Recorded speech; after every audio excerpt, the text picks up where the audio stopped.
Hello everybody and welcome to today's lesson on proving triangles congruent.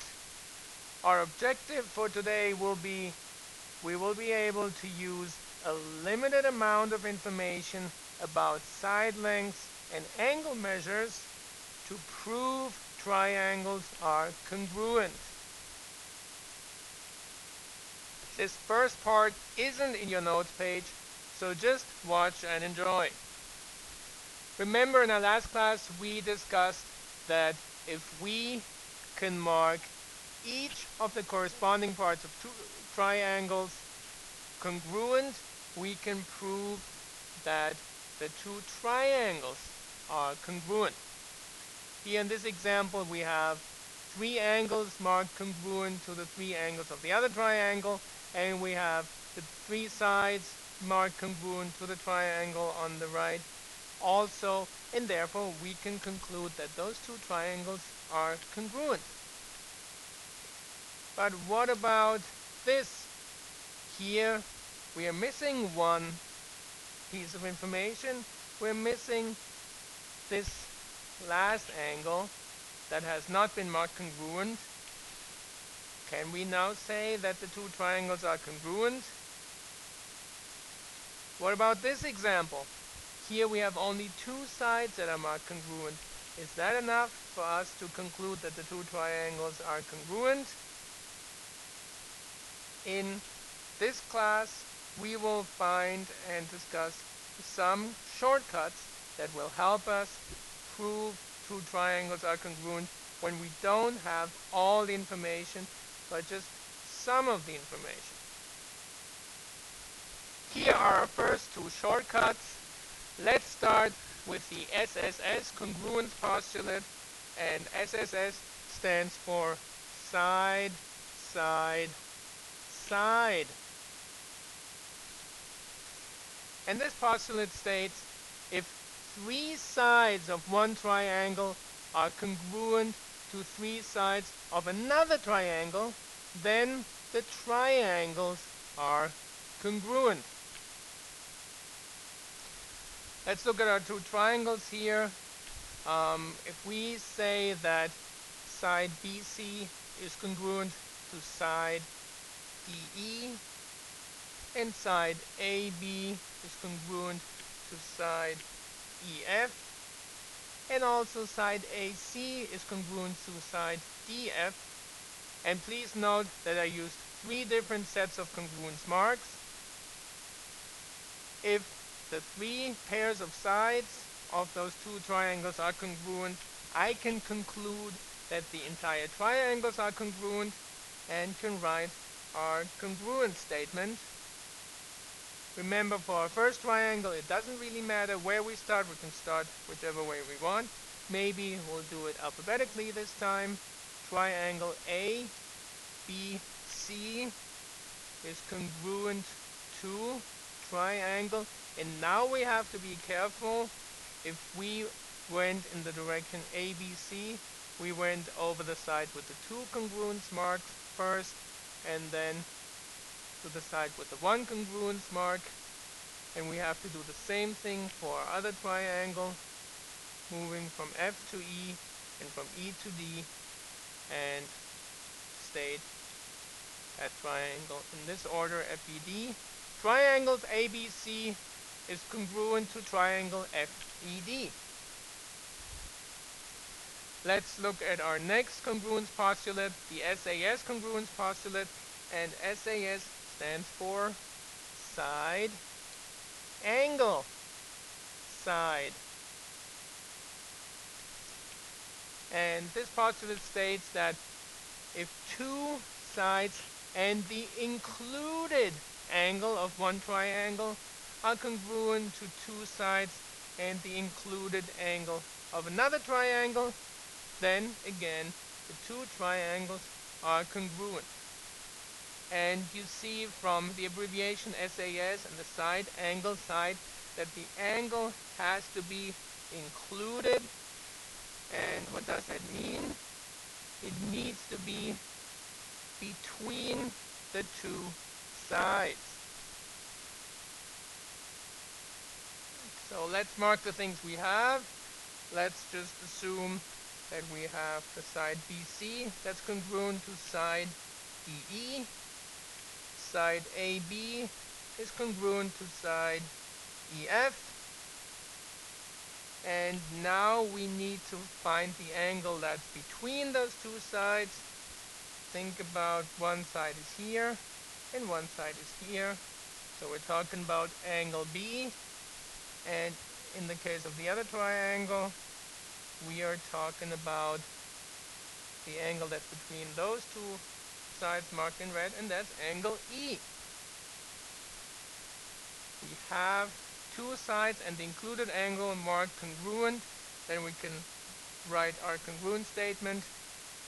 Triangle ABC is congruent to, and let's again see which order we went. We went from A to B, that is over the side with the 2 congruence mark, then from B to C, the side with the 1 congruence mark, and let's again make sure that we go in the same direction with our other triangle and write down triangle FED. These two triangles are congruent. Here we have two more of our postulates that are shortcuts to prove triangles congruent, and we're going to look at them together. The one on the top, the ASA congruence postulate. ASA stands for angle, side, angle. And the other one, the AAS congruence theorem, that stands for angle, angle, side. Now what's the difference between those two? Well, let's look at that definition. The ASA congruence postulate says if two angles and the included side of one triangle are congruent to two angles and the included side of another triangle, then the triangles are congruent. While the AAS congruence theorem says if two angles and the non-included side of one triangle are congruent to two angles and the non-included side of another triangle, then the triangles are congruent. So the only difference here is really that bit about the side being included. And remember, we said included means between. We can even say connecting. The side that's connecting those two angles. And in the case of the AAS congruence theorem, the side is not included. That means it is not between the two angles. It's not connecting those two angles.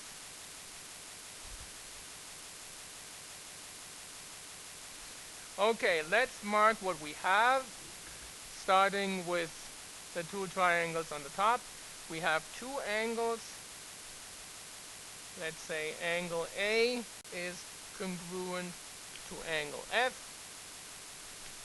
and angle B is congruent to angle E. And again, notice that I'm using different congruence marks for two different pairs of angles. And we have a side that's between the two of them, essentially side AB, and that's congruent to side EF. If we have all this stuff that's congruent, we can now conclude the two triangles are congruent, and we can write our congruent statement. Triangle ABC is congruent to, and again, I went alphabetically. I went from A to B, across the side that's congruent, and then from B to the other angle. That means I have to go from F to E and E to D.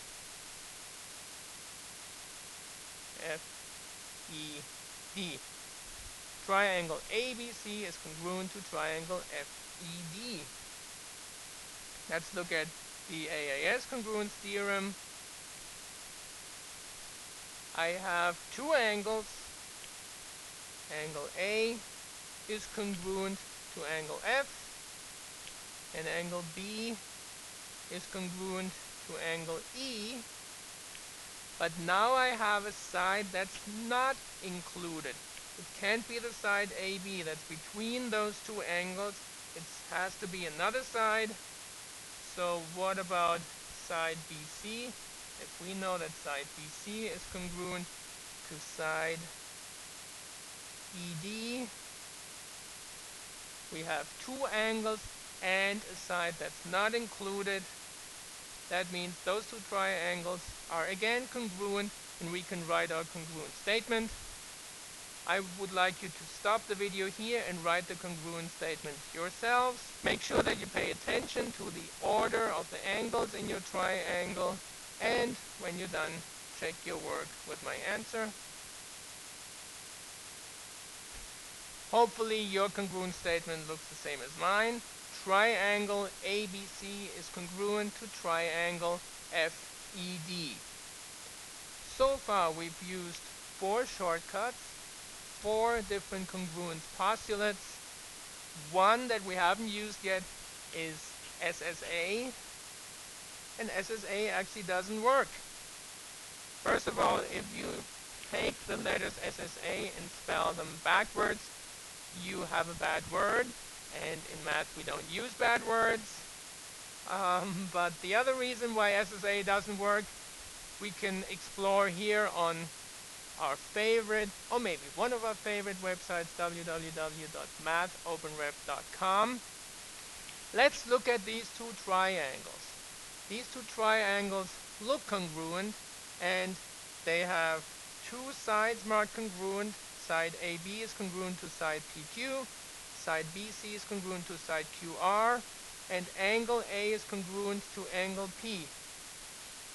Two sides and an angle that's not included, and they look congruent. So why can't we use that? Well, because we can, with that same pieces of information, we can make another triangle that I'm just showing you here right now on the right. We still have sides AB and PQ congruent, as well as BC and QR, and the two angles congruent, but now we have a different triangle. In other words, we can move the side QR 2 different ways, and it still will be a congruent side, but the triangles won't be congruent. In the one case, we have on the left right now a triangle that's acute with 3 acute angles. The triangle on the right is an obtuse triangle because angle R is now an obtuse angle. These two triangles are definitely not congruent, and that's why SSA doesn't work.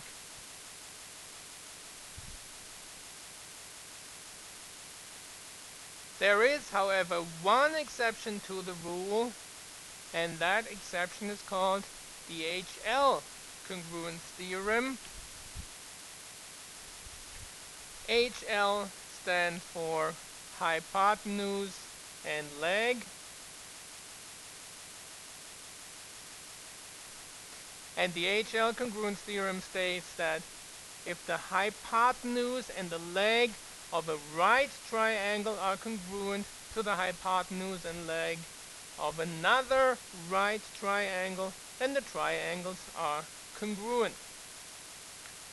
Well, first of all, let's recognize that even though the congruence theorem is just called hypotenuse leg, we don't just have those two pieces, we do have the third piece implicitly, which is a right angle. So let's mark the 3 things we have here. We have the hypotenuse of these two triangles are congruent. We have, for example, leg BC being congruent to leg EF, and we have 2 right angles, angle B and angle E are right angles, and since they're both right angles, they're both congruent? Well, don't we have a side, another side, and an angle? That's not included. So why is this not SSA? And why doesn't SSA work?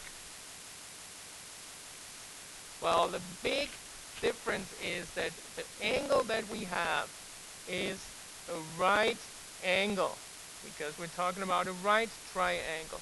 If the angle that we have is a right angle, that means that, remember we talked about this in class, that we can no longer have an obtuse triangle. If 90 degrees of our total 180 degrees measurement are already taken, then the other two angles have to be acute angles. There's no way we can construct a triangle that's obtuse. So that's the other option we don't have. So therefore, with these three pieces of information, we have sufficient information to say that these two triangles are congruent. HL congruence theorem is a special case of SSA, and it's the only one that actually works.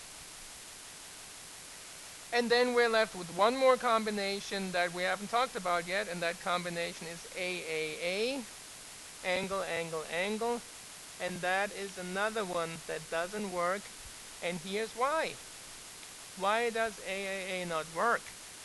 We look at these two triangles. Angle A is congruent to angle P, angle B is congruent to angle Q, and angle C is congruent to angle R. But as you can see, these two triangles aren't the same size. I can move and make the triangle on the right greater or smaller, and the angles are still going to keep their same measurements, but I have a whole bunch of different possibilities of creating two triangles that may have the same shape, but they don't have the same size necessarily. And remember, congruence means the same shape and the same size. So the two combinations that we can use are SSA and AAA. Specifically about AAA, we can't use it because we need at least one.